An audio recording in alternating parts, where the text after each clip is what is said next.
ఇవాళ ప్రభుత్వం వచ్చిన తర్వాత గత ప్రభుత్వంలో వచ్చిన జిఎస్టీ కేంద్ర ప్రభుత్వం నుంచి మనకి రావాల్సిన వాటా వచ్చింది సుమారుగా 5,800 కోట్ల రూపాయలు వచ్చింది.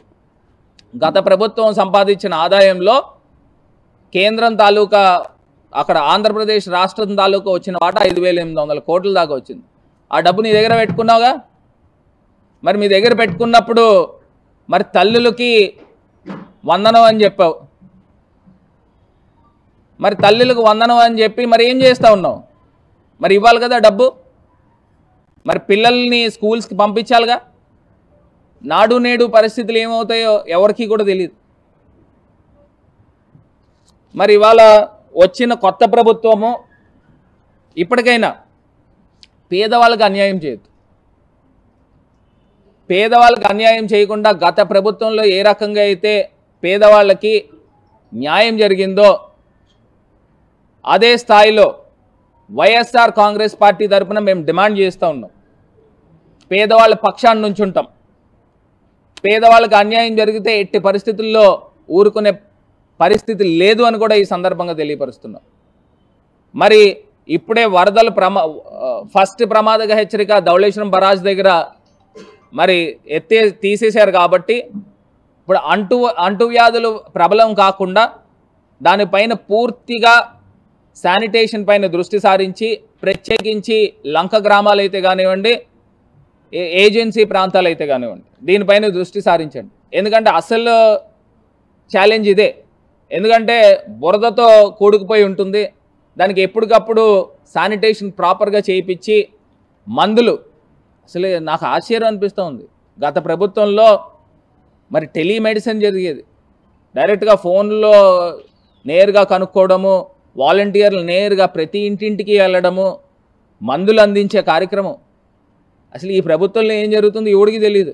ఎందుకంటే మీడియా ఛానల్ మ్యాక్సిమమ్ ఈ తెలుగుదేశం పార్టీ కబంధ హస్తాల్లో ఉన్నాయి కాబట్టి వాళ్ళు కూడా చూపించట్లా. కొన్ని ప్రాంతాల్లో కనుక నిజంగా ఏజెన్సీ ప్రాంతాల్లోకి వెళ్తే వాళ్ళకి అర్థమవుతుంది. ఇప్పటికైనా చంద్రబాబు నాయుడు గారు ఒక చాపర్ రైడ్ చేయండి.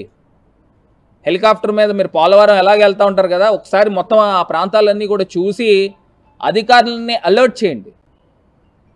అలర్ట్ చేస్తే ఖచ్చితంగా వారికి సహాయక చర్యలు అందుతాయని ఈ సందర్భంగా తెలియపరుస్తూ మరి అందరి పక్షాన ప్రజల పక్షాన నుంచుని పోరాడతామని ఈ సందర్భంగా తెలియపరుస్తుంది.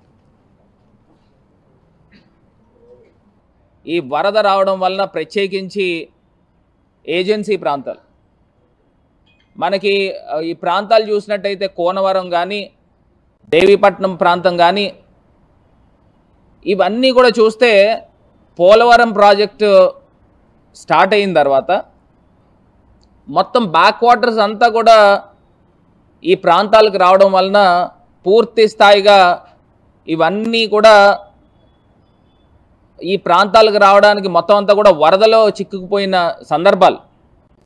నాకు ఒక్కటి అర్థం కాని అంశం ఏంటంటే వీళ్ళు తెలుగుదేశం పార్టీ ఎమ్మెల్యేలు కానీ మంత్రులు కానీ కేవలం ఫోటోలకు వచ్చి వెళ్ళిపోయిన సందర్భాలు. నేను కొన్ని ప్రాంతాల్లో చూపించడం జరిగితే ఎక్కడైనా వరద బాధితులు మాకు సహాయం అందట్లేదు అని చెప్పేసి కలెక్టర్ని నేరుగా నిలదీసిన సందర్భాలు, సబ్ కలెక్టర్ని నేరుగా నిలదీసిన సందర్భాలు కూడా ఇక్కడ చూపించడం కూడా జరుగుతుంది. ఎందుచేతనంటే ఇప్పుడు దాకా నాకు తెలిసి గత ప్రభుత్వాలలో ఈ రకమైన సందర్భాలు ఇప్పుడు దాకా జరగల. నిజంగా ఒకటి వాస్తవం.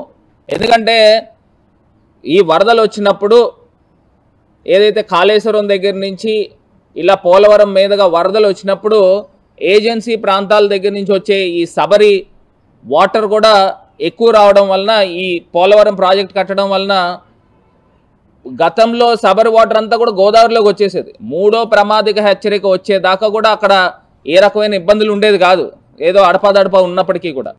కానీ ఇవాళ ఫస్ట్ వార్నింగ్ వచ్చినప్పుడే, ఇక్కడ ధవళేశ్వరం దగ్గర ఫస్ట్ వార్నింగ్ వచ్చినప్పుడే మొత్తం ఆ ప్రాంతానికి కొన్ని గ్రామాలకి రాకపోకలు పూర్తిగా కట్ అయిపోయిన పరిస్థితులు. అసలు ఏ రకంగా సహాయక చర్యలు చేస్తున్నారో నిజంగా మాకు ఆశ్చర్యం అనిపిస్తోంది. ఒకటి అదృష్టం ఏంటంటే నిన్న ధవళేశ్వరం దగ్గర మొదటి ప్రమాదక హెచ్చరికను కూడా వారు తీసేయడం జరిగింది. మరి దీని తర్వాత వచ్చే పరిణామాలు ఏ రకంగా ఉంటాయి, అంటువ్యాధులు ఏ రకంగా ప్రబలంగా జరుగుతాయి, మరి ఇవన్నిటి గురించి కూడా ప్రభుత్వం తక్షణమే కలెక్టర్లని అధికారులని ఆదేశించి శానిటేషన్కి సంబంధించి కానీ ఎక్కడైతే కొన్ని ప్రాంతాలకి రాకపోకలు కట్టయినాయో ఇవన్నిటిపైన కూడా దృష్టి సారించాల్సిన అవసరం ఉందని కూడా ఈ సందర్భంగా తెలియపరుస్తుంది. నిద్ర లేస్తే అబద్ధాలు చెప్పడం.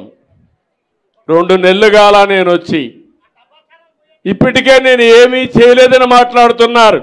నేను ఏం చేశానో చెయ్యలేదో ఈ ప్రజలే సాక్ష్యం అని మీ అందరికీ విజ్ఞప్తి చేస్తున్నా.